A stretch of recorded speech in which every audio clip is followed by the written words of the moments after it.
Hello, my friends. I am Leo Babauta of Zen Habits. And in this video, I'm going to give you a bunch of ideas for simplifying your life. And I promise you, they are not to get rid of your hair or to stop shaving, which I've apparently forgotten to do.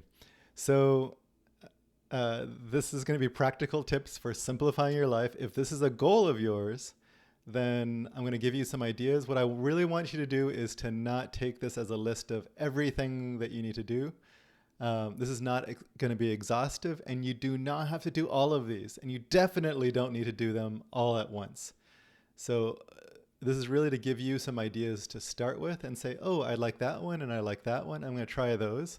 Then I'll come back to this video, come back to the list and see what other ones there are to try. Before I jump into the list, I would love for you to help me out by giving me some ideas for videos that I can do in the future.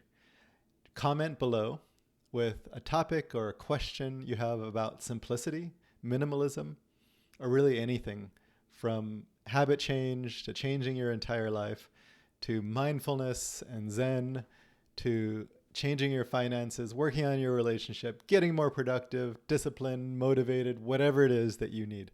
So let me know your problems, your questions, your challenges, some video you'd like me to do. I'd really love it. I read every single comment, by the way. So, okay, what are some ideas for simplifying your life? I'll tell you, the first thing we're going to look at is possessions. So I'm going to give you a bunch of ideas around possessions. One of them is clothes. So I like to go with a really simple wardrobe. You do not have to be as minimalist as me. And there are people who are more minimalist than I am. So this is not a competition about comparing yourself to anyone else. But if you have a simple wardrobe, you can get by with a lot less. And what we realize is, like, most people don't judge us on our clothes. And the ones who do, like, screw them. So go with a simple wardrobe. And what that might mean is, like, pick some colors that go together and base your wardrobe on that. I'm not saying go out and buy a whole new wardrobe. I'm saying keep the ones that you already have and get rid of some others. And so this would be a way for you to liberate your overflowing closet. Pull it out, pull the ones that seem to go together, like they kind of mix and match. And then the rest, consider putting into a box for a few months. And then perhaps after that, getting rid of it. So I like to go with just a handful of colors that I think go together. Now, I'm not a fashionista. For that, you would want to talk to one of my kids or my wife. She's actually much better than I am. But just a simple pared down wardrobe. This tip is not going to be for everybody because there are going to be a lot of people who love to express themselves through all kinds of different styles. If you're one of those people, great. But if you're someone like me that doesn't like to think about what they wear too much, then if you have a simple pared down, clothing set of options, you can just reach into your closet and grab anything. Like I grab a shirt and some pants, or a shirt and some shorts, or something like that, and they pretty much always go together. I don't have colors that like clash, as far as I know. Maybe I am unaware of it, but for me, that makes things really simple. And so I just have a handful of shirts, a handful of, bottoms, and that's it. This keeps my closet really simple. It's not overflowing. It means that I don't have to make a lot of decisions. I can just reach in and grab something. And it just makes management of my clothes way easier. So that's one, is a simple wardrobe. Another one is books. If you're someone like me who loves to read books, you might have way more books than you could ever read. So you keep going to used bookstores and grabbing more. People give them to you for gifts. You order from Amazon. You've got like an overflowing amount of books. What I do is I look at what are the number of books that I could read in the next 6 months? And then I keep those. And then I might have another handful, like some that might be behind me in this shelf, of books that I would love to reference or reread someday. And then I have a huge stack of stuff, or I did, that I would love to read someday, but there's just no way I'm going to read it in the next 6 months. And what I did with those is I boxed them up and listed them on Amazon, and Amazon shipped them for me. And so that took, a little bit of time, but not much. It's pretty easy. You list it on there, you put it into a box, and you send it. So it was actually super easy. So make a few dollars and get rid of your books. And so for me, what that means is there's a doable list of books that I'm trying to work my way through. After that initial 6 months was over, I realized I could read ebooks, and I found ways to borrow ebooks from my library, or other things you can do to get your ebooks for cheap or free. And so I just read on my phone, honestly, and that's just, to me, really simple. It means I don't have a ton of overflowing shelves. This, again, might not be your tip. If you want a ton of books in your house, great. I have an uncle whose every wall in his house is lined with shelves that he built himself, full of books from floor to ceiling. It's amazing, right? But that's just not the life that I want to live. Another thing is to keep your flat surfaces as clear as possible.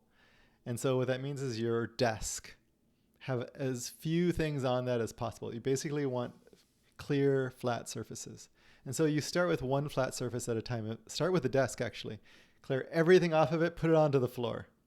And then from there, decide, are there things you can get rid of, things you want to find a home for, things you want to give away to others, whatever it is. But find a place for it other than a visible flat surface that's right in front of you that you have to look at every day.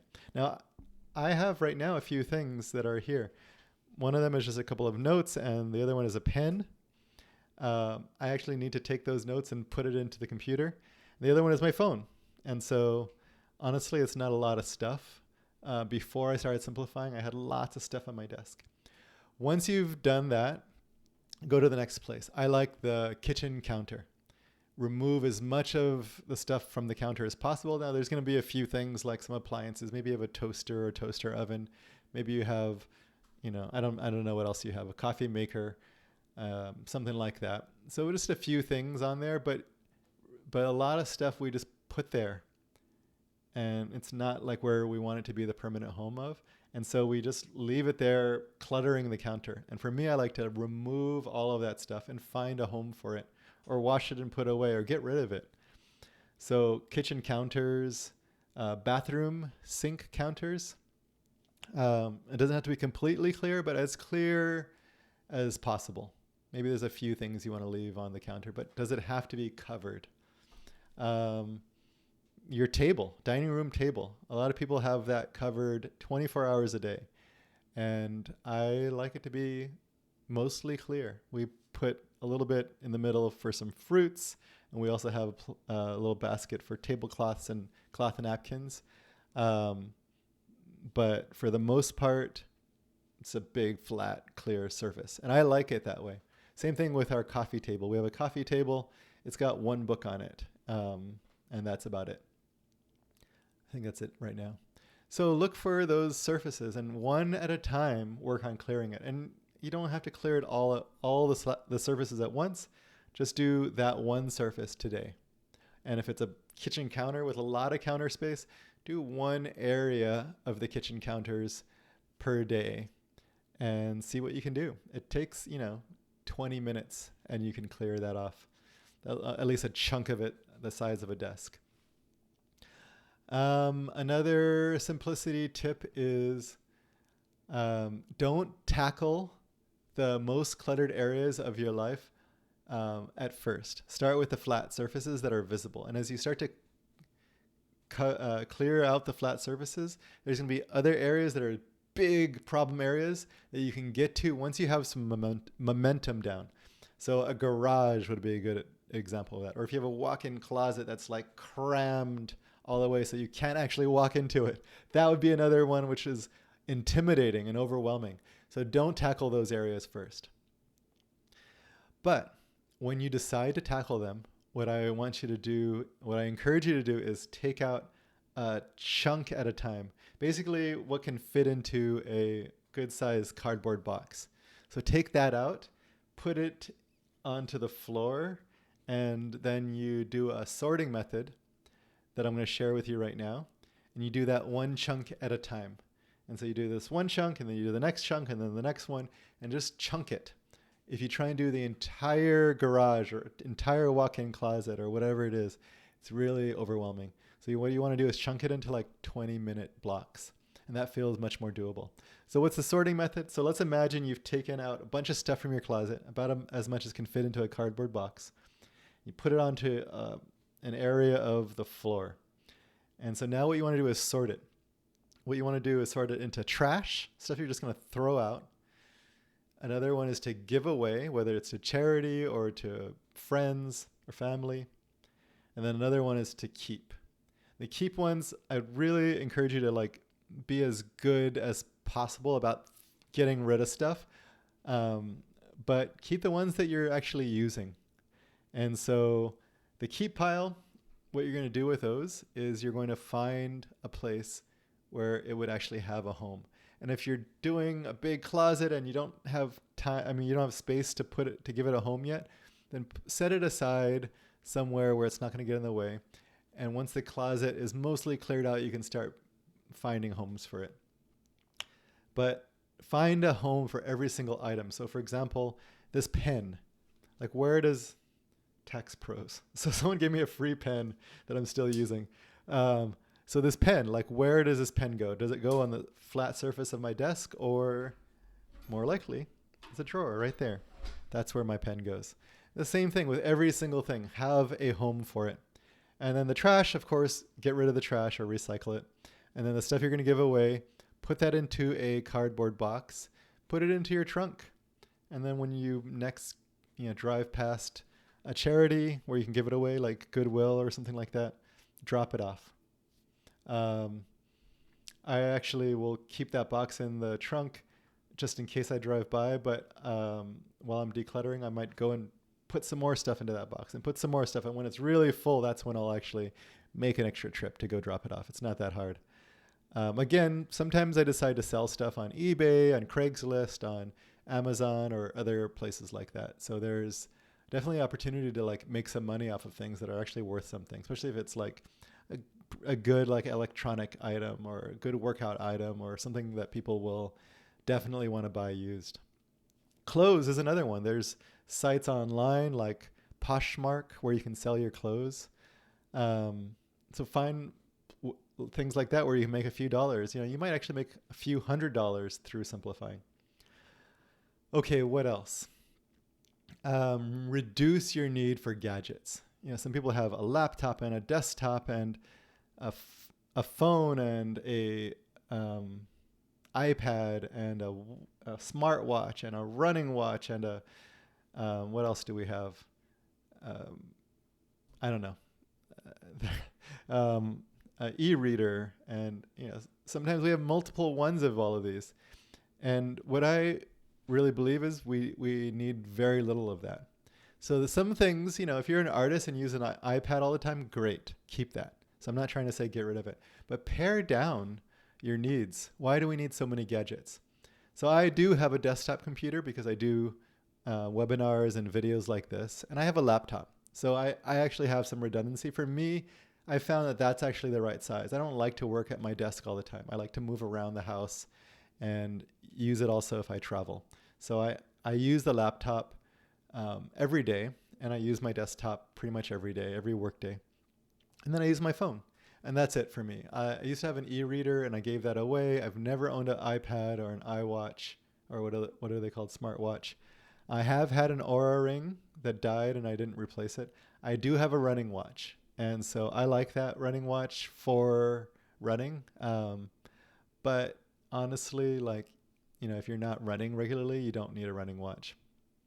Okay, so pare down your gadgets and sell them and make them last longer. I have some cracks on this phone and, made some mistakes. Let's not get into it, but I'm making it last. And when I finally do replace it, it's going to be a used phone. So that would be another one, is buy used. And then another tip for possessions is make a list of stuff that you want to buy and put dates on them. And then don't buy it for at least a few months. It has to be in that list for a few months. So I think that's a really good tip for simplifying. Okay, let's move away from possessions and let's go to simplifying our lives in other ways. So time. Say no to more things. Until you have a sense of spaciousness and like what you can actually say yes to, start saying no to almost everything. People say yes to things out of obligation or because they think the future version of themselves would love to do it.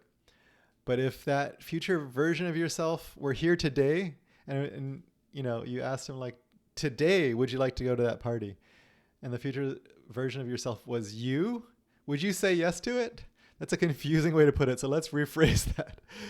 If the event was held today, would you want to go to it? We often think optimistically that the future version of us is going to be able to handle this better.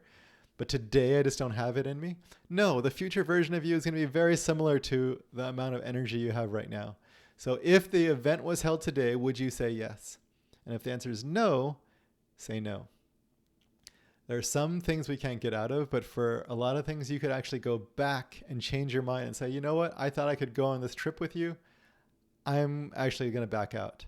I thought I could serve on this committee with you. Nope, can't do it. I thought I could. Nope, can't do it. Go and say no and tell people that you're going to get out of commitments. This would be a way to simplify so that you start to create some spaciousness in your schedule. And then the next tip is to block off some spaciousness. Block off entire weekends or a whole week where you don't do any meetings or calls or whatever, so you can have time for your longer term projects. Block off time in the evenings or a walk at lunchtime or some meditation time in the morning.